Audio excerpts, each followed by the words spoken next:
all dog lovers. The top court has modified its earlier order on stray dogs and has directed that all dogs picked up must be sterilized, immunized and then released back. However, the top court has also mentioned an exception to this rule for aggressive or rabid dogs, which will be kept in separate shelters. The court has further ordered no feeding of stray dogs will be allowed in public places. They can only be fed in designated zones to be identified in every municipal block, and that any violation to this will invite action.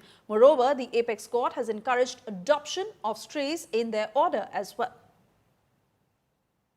जो supreme court का फैसला आया है उसको लेकर के आप किस तरीके से देखते हैं? मैं बहुत ही खुश हूँ कि सुप्रीम कोर्ट, और मैं उनका धन्यवाद देती हूँ कि उन्होंने बहुत ही साइंटिफिक तरीके से और बहुत ही क्या बोलते हैं धैर्य से सोच समझ करके उन्होंने ये वर्डिक्ट दिया है। लेकिन कोर्ट की तरफ से कहा गया, सभी राज्यों को निर्देश जारी किया, ये भी कहा गया कि जो डॉग्स हैं उनको छोड़ा जाए। इसके साथ साथ ही कहा गया कि जो डॉग्स आक्रामक होते हैं उनको स्टरलाइज किया जाए। इस तरीके की बात कोर्ट के द्वारा कहा। नहीं, कोर्ट ने ये नहीं बोला है। उन्होंने बोला है सारे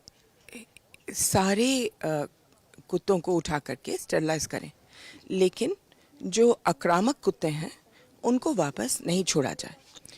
और रेबीज कुत्ते, अब रेबीज कुत्तों को छोड़ने का सवाल ही नहीं है, क्योंकि वो एक ऐसी बीमारी है जिस पर वो खुद मरेंगे या उनको सुलाया जाएगा, और उसके लिए कानून भी है। दूसरा ये है कि जो आक्रामक कुत्ते हैं वो एक ग्रे एरिया है कि हम फैसला करें कि आक्रमण क्या होता है। क्या मान लो आपने कुत्ता रखा अपने घर में और वो सो रहा है और आपने उसको आपकी गलती से आप उसके ऊपर से गिर गए और उसने आपको काट लिया, क्या वो आक्रामक कुत्ता है? क्या आपने, और बार बार हम बोल रहे हैं कि आक्रमण जो होता है उसको सुप्रीम कोर्ट को डिफाइन करना पड़ेगा, क्योंकि उसके कानून है, लेकिन वो कानून को सुप्रीम कोर्ट के ऊपर अब छोड़ दिया गया है कि वो डिफाइन करे। अब 8 हफ्ते के बाद मुझे पूरा यकीन है कि ये आक्रमण के ऊपर सुप्रीम कोर्ट ज़रूर रूलिंग देगी। ये बहुत ही अच्छा फैसला है और हम इसको 100% इम्प्लीमेंट करेंगे। जो डॉग लवर्स थे, जो एनजीओज थी, वो भी यही चाह रहे थे कि जो स्ट्रे डॉग्स को स्टेरिलाइज करके छोड़ दिया जाए, और कॉर्पोरेशन ऑलरेडी वही करती थी। और साथ ही साथ जो फ्रीशियस और एग्रेसिव डॉग्स हैं जिनकी हैबिट हो चुकी है बाइटिंग की, उनको ट्रीट करना, उनको रखना, ये सभी चाहते हैं कि जनता को परेशानी नहीं होनी चाहिए। स्ट्रे डॉग्स तो हम सबको प्यारे हैं और हम सब डॉग लवर्स लोग हैं। मेरे हिसाब से it's a very very balanced order, अच्छा ऑर्डर है। उन्होंने ये कहा है, और सबसे बड़ी बात उन्होंने सारे स्टेट्स को इन्वॉल्व कर दिया इसमें। सुओ मोटो रेगुलर डॉग्स हैं उनकी स्टरलाइजेशन होनी चाहिए, जो अग्रेसिव डॉग्स हैं उनको पॉन्ड्स में लेके जाना चाहिए। वहां पे हमें थोड़ी सी तकलीफ होने वाली है, बिकॉज वो लोग कैसे आइडेंटिफाई करेंगे?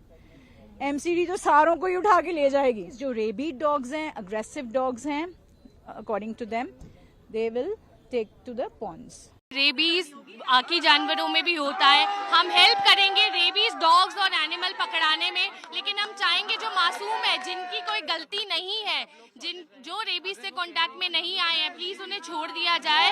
और हम जिम्मेवारी लेंगे इस बार, क्योंकि इतने सारे फीडर्स आए हैं, हम बिल्कुल जिम्मेवारी लेंगे। पिछले 10 दिन से ना तो सो रहे हैं ना खा रहे हैं। I myself have 15 dogs at home, all rescued, and I just hope कि ये रिटर्न ऑर्डर जल्दी आ जाए। मैंने कितने डॉग्स को और स्टरलाइज किया है। We already working towards it and we want कि एमसीडी भी अपना काम थोड़ा और अच्छे से करे, जो एवीसी सेंटर्स हैं, और अच्छे उनको जो है फंक्शनल बनाए, which are not right now. ये बहुत ही बैलेंस डिसीजन आया जहाँ पे हमारे बच्चों को छोड़ दिया जाएगा। जब से 11 तारीख से हमारा वर्डिक्ट आया, तब से 1000 कुत्ते दिल्ली शहर से गायब हो गए हैं। हैदराबाद से, जयपुर से, हर जगह से इस चीज़ को हटाया जा रहा है, तो उनको अब छोड़ दिया जाएगा। हाँ, मैं भी मानती हूँ कि रेबीज इन्फेक्टेड डॉग्स को वापस रखना चाहिए, बट एक चीज़ जो मुझे अभी तक सुप्रीम कोर्ट की समझ नहीं आई है, उन्होंने पब्लिक फीडिंग बैन कर दी है। हम लोग डॉग्स को खाना कहाँ खिलाएंगे? हमें बस ये जानना है, अगर आप हमें डेजिग्नेटेड एरिया दे देंगे, मैं अपने कुत्तों को खुद वहाँ से गोदी से उठा के लेके जाऊँगी, मैं उनको वहाँ पर जाके खाना खिलाऊंगी। फैसला कुछ समझ से बाहर है, हमारी समझ में तो है, क्योंकि आप कैसे जजमेंट कर सकते हो कि कौन सा कुत्ता काटेगा और कौन सा कुत्ता नहीं काटेगा? इस चीज की तो कोई जजमेंट हो ही नहीं सकती। सुप्रीम कोर्ट का जो फैसला है मैं इससे पूरी तरह से सहमत नहीं हूँ।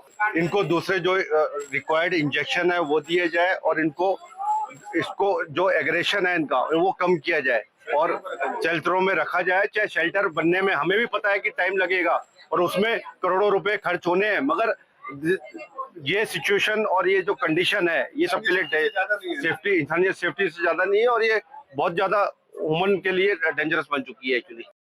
Shrishti Oja now joining us live from outside the top court. Shrishti, all in all, it is being looked at as a very balanced order, and the fact that all the factors have been taken in, but the execution now that everyone is eyeing very closely, because the truth still is that there aren't adequate and appropriate shelters that are still present in the country while this is a pan-India order.